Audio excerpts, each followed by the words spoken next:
Welcome to Compassionate Care Conversations. My name is Scott Bradley. I'm the owner of Bradley & Son Funeral Homes and SimpleCremationNJ.com. I'm a third-generation funeral director, clinical social worker, and a certified psychoanalyst. My mission here is to speak with people who improve the quality of life of the traumatized, the dying, and their stressed-out caregivers. Today, it's my pleasure to introduce you to my colleague, Lindsay Cullinan Schambach. Welcome. Very good. Well done. She's the executive director of Imagine, a center for coping with loss, and founder of KIPP, Thrive Academy. She spent her career creating loving communities in education and mourning. My friend, it's good to see you. Always. I'm excited to hear about your journey through education and bereavement. So, can you tell us about yourself and how you came to work in children's bereavement support? That feels like a big question. Yeah, it is. There's so much in there. But the schools part is a part I've felt so passionately about my whole life. I started my career as a teacher in the city of Newark in just the world's greatest school. The loving, supportive environment that was there was just something I knew I needed to replicate. And so I spent 6+ years teaching, years leading as a principal, which was amazing, and then found myself needing bereavement support. At way too early of an age, and was lucky enough to find it at Imagine. So that feels very full circle for me, and went back to the education field. And then during COVID, the founder of Imagine, amazing Mary Robinson, was looking for her successor. And so it felt very, very full circle to come back and lead an organization that was everything I needed at a time where I know so many of our families need the same support. So yeah, that's the short version. That's the short version. We're going to get more into it. There's a way long version. Well, we can go at your pace, but I would like to know a lot more how this all fits together, and I have questions about that. Yeah. So, speaking of your past, can you share how your personal losses, you don't need to go in them if you don't want to, but how your personal losses and other life experiences shape the way you understand leadership at Imagine and bereavement support in general? Yeah, forgive the long pause because I'm like, whoa, there's so many of them, I think, the question is about leadership at Imagine, and leadership is a family bereavement center. Yes. It's this kind of idea that very few people even know family bereavement centers are a thing. Right. So there's that part. And then, I have been in roles from a teacher where you create these loving communities of children who maybe didn't know each other and now they need to be safe and vulnerable with each other. And you're working within this larger system. And then as a school, you're motivating adults and seeing the higher self of adults, which is such an exciting shift that you get to make in leadership. And then now to a nonprofit where the people you are serving are coming to you with kind of the worst experiences that you can have in life, very traumatic, sudden losses, and you are building a structure, a system that proactively is there for communities when they need us in a space that I think is very highly neglected. So the leadership of and it. Highly neglected, you mean children's bereavement support or bereavement support in general? Yeah, it's the topic that none of us want to talk about. We want to pretend it doesn't happen. Right. I think we want to believe that it happens so much less frequently than it does. And for me, there is a statistic that's out there. I have always been a very data-driven leader, and so there's an organization called Judy's House, and they create something called the Childhood Bereavement Estimator Model. And when I had gone through my own personal loss, my husband died at the age of 38 years old, and I had a 4-year-old son and a 4-week-old daughter. For me, I was like, this has never happened to anyone else. Right. Ever. And, my circle would have told me that that was true. I didn't know another 35-year-old widow. And then you walk into an organization like Imagine, and you meet widow after widow after widow who has child, and something in my brain clicked. And I said, I'm not the only one that this happened to. Right. In New Jersey, they say 1 out of every 13 children will experience the death of a parent or a sibling before they turn 18. So I want you to hear that again. 1 out of 13 families. Right. 1 out of 13 children in New Jersey will experience the death of a parent or a sibling before they turn 18.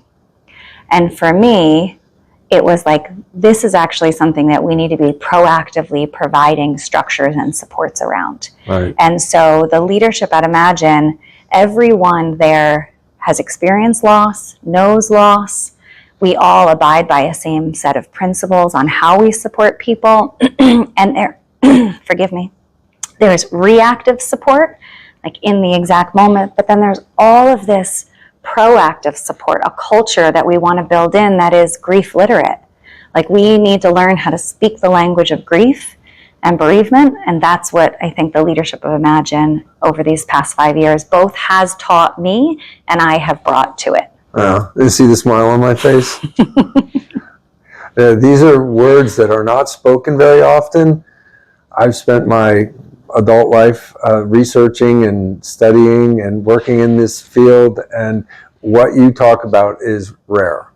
It's unfortunate. We need it more accessible for people. So wonderful.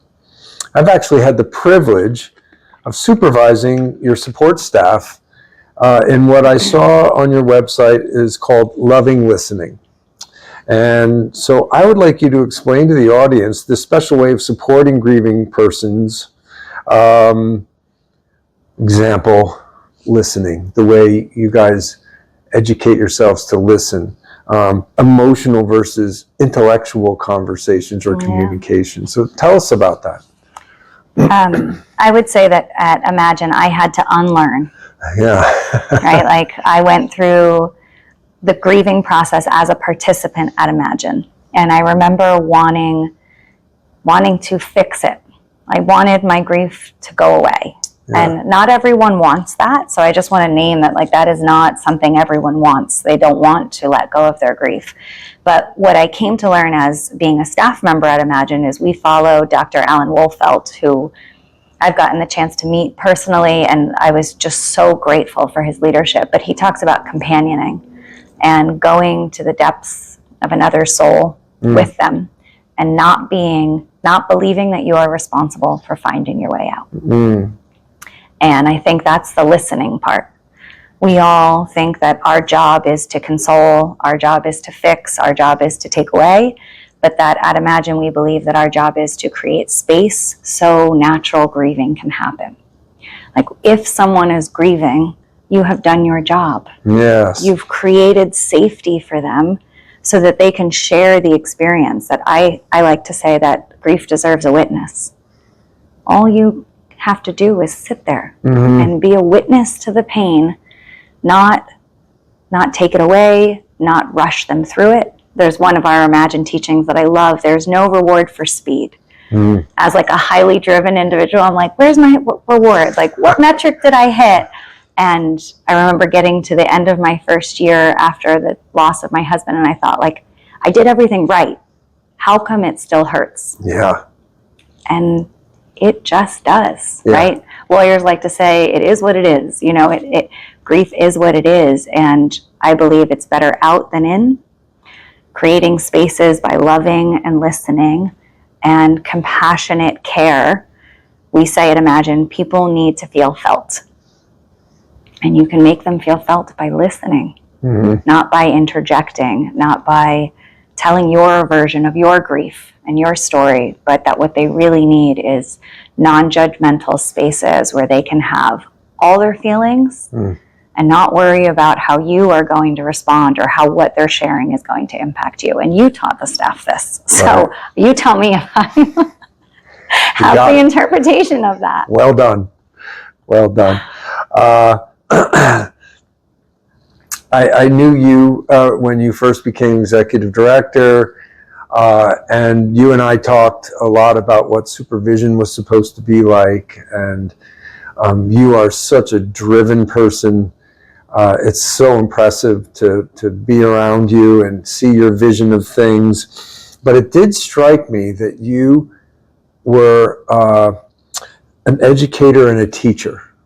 And I always think educators and teachers are supposed to accomplish something. You get a child from first grade to second grade, and second grade to third grade, and that is not the case with grief.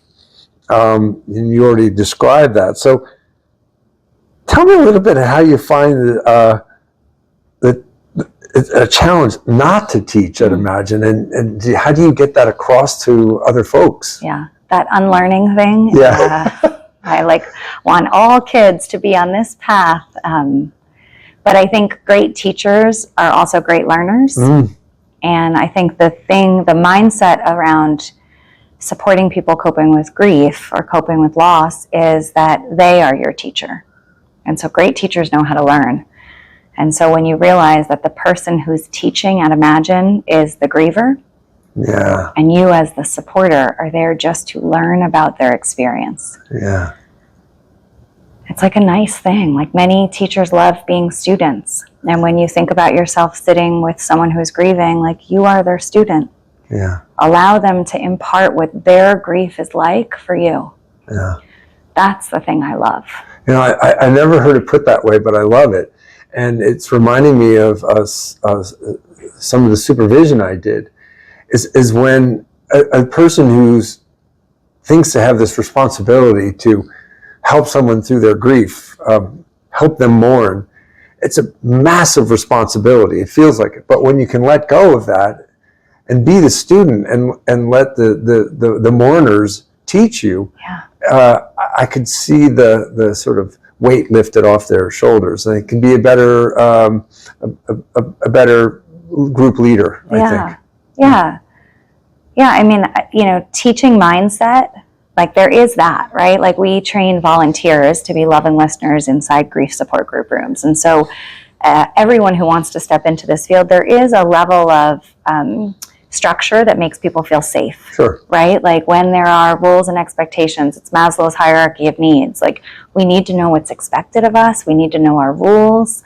We need to know, not our rules, our roles. We need to know our roles in those spaces. But after that, learning to trust the process, there's a level as staff that we have to teach volunteers. Yeah. But volunteers who are running bereavement groups, those are the ones that need to learn to be the student. And so, the teaching is unlearning and unteaching those control factors. I know you slipped a little with roles and rules, but I also think that they do need rules. So come on time to the group. Stay the whole time, even though you may not feel like it. You want to walk out. So those leaders, those group leaders, have to help those folks maintain the rules, and that helps them grieve as well. Right. I mean, there's one-on-one support, right, where it's you and me, and we are in this sacred space together. And then there's creating group cohesion, which is a peer-to-peer support group, and that's really Imagine's sweet spot, because the idea that you're not going to get from one person everything, but in a group you can get so much. Yeah. You get 7 versions of a story. You get opportunity to see similarities and differences. And what it does is it shows you that grief, although is universal, it's also highly individual, and that your experience, even though we're 2 people who both of our husbands died, we were both 35 years old, we both had 2 kids, our grief journeys could be totally different. Yes. And being in peer-to-peer support gives you the ability not to be told that that's true, but to witness it for yourself and to see it. Yeah. I look forward to hearing more about Imagine and your fascinating journey. Thank you. My pleasure. Thank you.